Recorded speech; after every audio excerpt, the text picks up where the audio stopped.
Hello and welcome to Big Deal. I'm Nisha Podar. Now, Ghar Wapsi theme is gaining momentum in the startup space in the midst of several headwinds faced by the new age digital companies.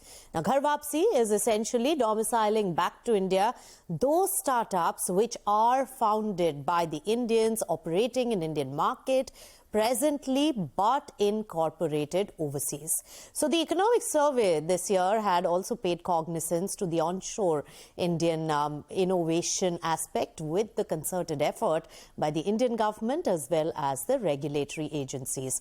But this is not an easy structure, nor is it tax efficient. And the startups seek government support along with tax dispensations. So let's delve deep into this with the industry players. Joining me today on Big Deal are Siddharth Pai of 314 Capital, Mehul Bheda of Dhruva Advisors, as well as Diresh Bansal from Meesho. Gentlemen, so good to have you on CNBC TV 18.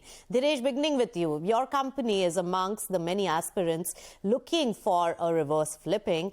So why does it really make sense now, and why this big change in strategy after several of the companies like Meesho just flipped overseas a few years back? Sure. Thanks, Nisha, and thanks for asking that question. I think if you dial back about a decade or so ago and kind of look at the market that used to be present in India, both from a venture funding perspective as well as broader capital markets. At that point in time, Indian markets were probably not as deep as they are today. And that, I think, over the course of the last decade has continuously progressed. Now our domestic markets, both on the venture funding side as well as on the capital market side, are much deeper. We get close to about 15,000 crores in SIPs every month. And I think overall, the pool of liquidity on the domestic investor side, both institutional as well as retail, has increased manifold. As someone like us or others as well, there are about 20 plus of the 100 odd unicorns that are currently in India, which are incorporated outside. It is sort of a question that we think about, which is, does continuing to be incorporated in jurisdictions outside India kind of make more sense, or is there time to kind of come back?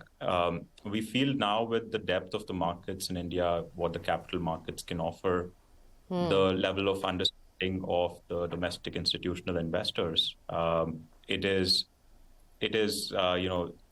quite important to think about this as a very real option, as well as I think the brand awareness that a lot of the startups have now in India versus some of the overseas markets also makes it very important to tap into this kind of liquidity pool and also have the opportunity for the investors to participate in the value creation going forward.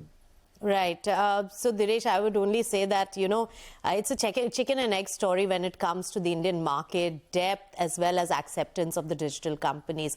Some of the digital companies took that leap of faith in Indian market and they saw that Indian markets evolved with that trend as well. But I do understand that VC community for the longest time was waiting for an IPO opening for exits, which it was not getting earlier a decade back. Siddharth Pai, jump in on this. You've been engaging with the government on this particular aspect. You've written a white paper. What are the findings? What is the requirement? And does government view this as a homecoming or Ghar Wapsi, as we are really saying, or return of the prodigal son? Nisha, that's actually a fantastic question. The Honorable Prime Minister has actually, I would say, evangelized the term startup and actually made it a household term as of now. In fact, the industry has actually dubbed him the startup prime minister, and startups have a very, very close place in his heart as of now. Now, unfortunately, a large amount of the reasons why startups have actually decided to flip overseas, which I've also covered in an article and several papers I've actually authored in that regard, actually relate to three broad reasons. One is with regard to operations, second is regard with the availability of capital, and the third one actually becomes tax reasons itself. Now, ever since 2014 onwards, the government has actually spent a substantial amount of time to actually rectify a large number of these issues that actually end up existing. And this has actually created a far more conducive environment for startups to end up coming back. As of now, there are still 3 or 4 large areas that the government needs to work on, and the entire industry bodies such as IBCA, iSpirit, the Association of CFOs of AIFs, etc. Everyone's gotten together to actually speak to the government on this matter. The government's actually looking very intently on this particular issue. I think the reasons why startups decide to move overseas have actually reduced as the scope of time. And a number of startups who moved overseas actually realized there's no point being a very, very small fish in an extremely large pond, for that matter. Their market actually exists in India. The Indian media gives them a lot of credence when, in case they actually put their results. The Indian capital markets have also shown a large amount of acceptance for high burn companies, and they've actually given them premiums in their valuations also. So I think the reasons for these companies to end up flipping back to India actually remains very, very strong. And the government does create a scheme to allow them to come back. I think a large number of them will decide to actually come back to India and re-domicile to India itself. Right. So that, to your point, I must also say just a few years back, it was not even when India was not getting VC funding, but just a few years back when government had proposed global direct listing, but it was in the back burner. At that time, also, a lot of companies desperate to go public in the overseas market had flipped overseas. And some of them may look at a change of strategy, and a bold one at that, in a matter of few years. But we'll delve deeper into what are the technical aspects of doing this, because it's a very big strategic change and also a big structural change, which is not tax efficient. Mehul, how would you summarize this? Are you spending a lot of time with the startups working on this structure, or is it on a standstill right now waiting for government's dispensations? I think, there are a few structures which are possible. So no two structures are alike. So, one has to look at the facts of each structure and then see how to make it more efficient. See, one part is the process, right? How do you get the startups domiciled back to India? Because it's a huge change. And the other part is going forward, how does it work? So one part on the process, I think there could be a cross-border merger that you can do. You can do incorporate a new entity as a subsidiary of an Indian company and move the overseas business there. You can do a transfer of shares which was done in PhonePe. I think each of it has its own nuances, and one has to look for each of these problems and figure out a solution. Of course, if the government does something, it's always welcome because you will always find that there are some pros and cons of each structure that you go through. Right. We'll discuss a little on the tax aspect with you, Mehul. But I want to ask Dhiresh. Dhiresh, is, Indian market, and most of the economists have also said, and market experts have said, that India will be better than, would still grow and will not fall as much as some of the Western markets would. Is that the big attraction for the startups to come back to India and try and list over here, because that particular pocket has already been created, and we have seen that the global investors don't shy away from investing in a digital company in India on the Indian bourses. Is the IPO and the exit mechanism still the biggest pull for this big strategy? Sure, Nisha. I think there are a few different reasons, right? One, definitely there is, more liquidity available for new age companies now in the Indian markets, like I had mentioned earlier.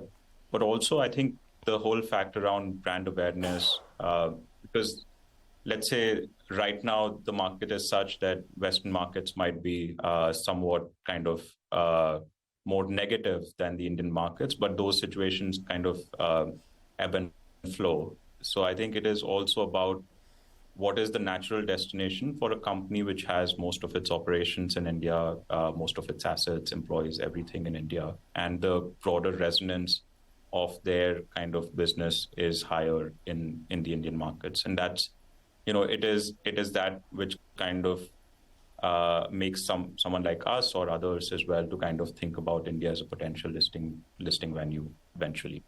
Right. So that could be a very big pull. But does it work wherever your brand presence is, recognition is, and where the market is? Listing over there, is that the thought process, and is that what investors like yourself are also recommending?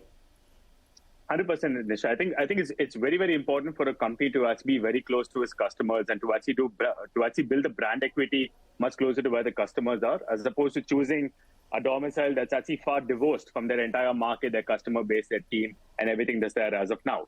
I think for public limited companies, and this is something that a number of startups who listed have actually learned, the bourses don't actually become the destination, they become the beginning of an entire journey. And the amount of marketing effort you put in as a public company is actually far more than what you put in as a private company. And the media plays a large role in that. Even some of the Indian startups who decide to actually list on either NASDAQ or the NYSE, when they release their quarterly results and everything for that matter, they get a lot more coverage in Indian media as opposed to getting any sort of coverage in foreign media.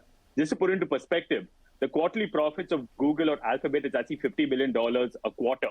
And some of the market caps of Indian startups have actually listed over there is actually a fraction of that. In the US, the simple rule of thumb is unless you have about a $50 billion market cap, most of the media won't actually give you any sort of credence or anything for that matter. So hence, I actually said you become a small fish in a very, very large pond. Whereas the entire market is here, there's a lot of comfort that's actually given to consumers who not only want to become consumers of these particular products, but also want to become shareholders as well. We've actually seen several of the D2C companies who listed in India.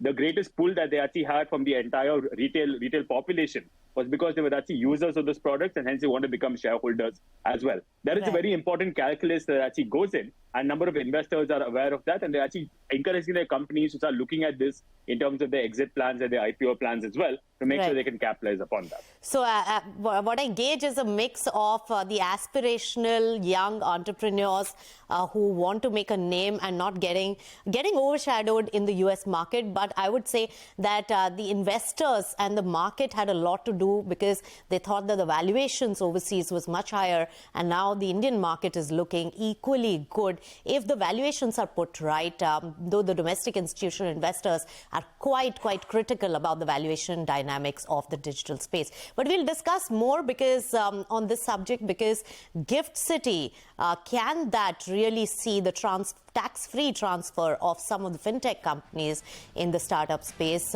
Is that a possibility? A committee has been formed. We'll discuss that and more after a very short break. Stay tuned to Big TV.